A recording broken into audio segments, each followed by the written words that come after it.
এই ছবি বলে দেয় নেপালে এতদিন কি চলেছে। আর তার জেরে রাজনীতিবিদদের ওপর যুব প্রজন্মের এত ক্ষোভ যে তাঁদের এভাবে হেলিকপ্টারে চেপে পালাতে হচ্ছে। একটু দেরি হলেই উত্তেজিত জনতা ধরে ফেলবে, তাই হেলিকপ্টার থেকে ফেলা দড়ি ধরে কোনো ক্রমে ঝুলতে ঝুলতে কাঠমান্ডু থেকে নেতাদের এভাবে পালানোর ছবি গোটা বিশ্বকে চমকে দিয়েছে। নেপাল গৌতম বুদ্ধের দেশ, সেই দেশেই এখন বিদ্রোহ অশান্তির ভয়ঙ্কর ছবি।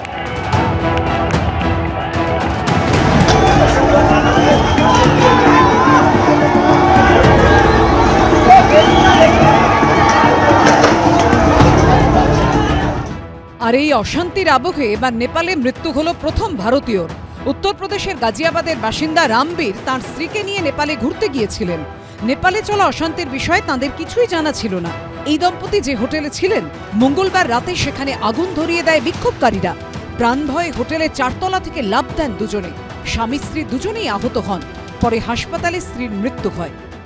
9 तारीख की रात को 12 बजे हमें पता चला था कि होटल में आग लगा दी, जिससे पूरा होटल खाक हो गया। हाँ, बिछड़ गए थे, वो अलग अलग हो गए। अगर वो साथ होते तो मेरी माता जी इस दुनिया में रहती।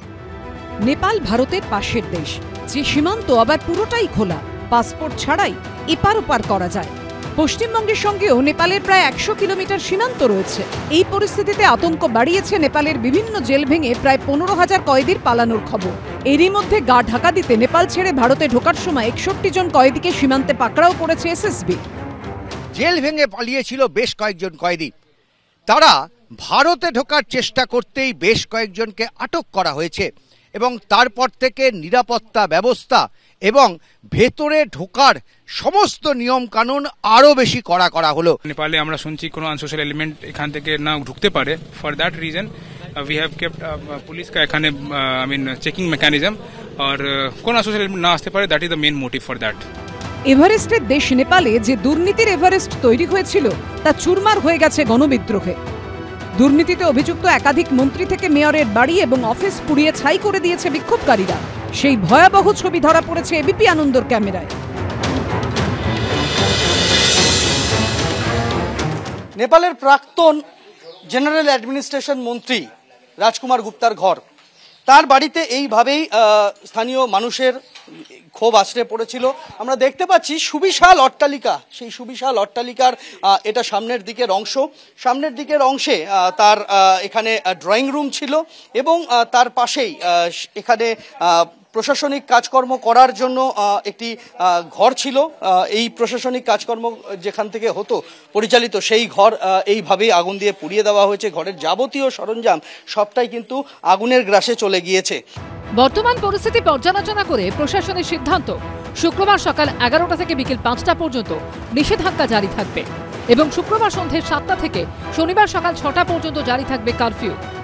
নেপালের যুব প্রজন্ম যখন দুর্নীতির বিরুদ্ধে জোরালো বার্তা দিচ্ছে, তখন এ রাজ্যে নিয়োগ দুর্নীতির আবহে টেট প্রার্থীদের গলাতে উঠে আসছে নেপালের প্রসঙ্গ। মাননীয় মুখ্যমন্ত্রী এটাই বলবেন, নেপাল থেকে শিক্ষা নিন, 50,000 নিয়োগ দিন। এদিকে নেপালে অন্তর্বর্তী সরকারের প্রধান কে হবেন তা নিয়ে এখনো জল্পনা চলছে।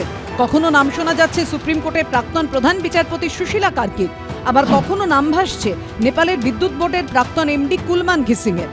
নাম নিয়ে মতভেদের মধ্যেই সূত্রের খবর, অন্তর্বর্তী প্রধানমন্ত্রী বাছাই করার জন্য নেপাল সেনাবাহিনী, আন্দোলনকারী ও রাষ্ট্রপতি ভবনের মধ্যে আলোচনা চলছে।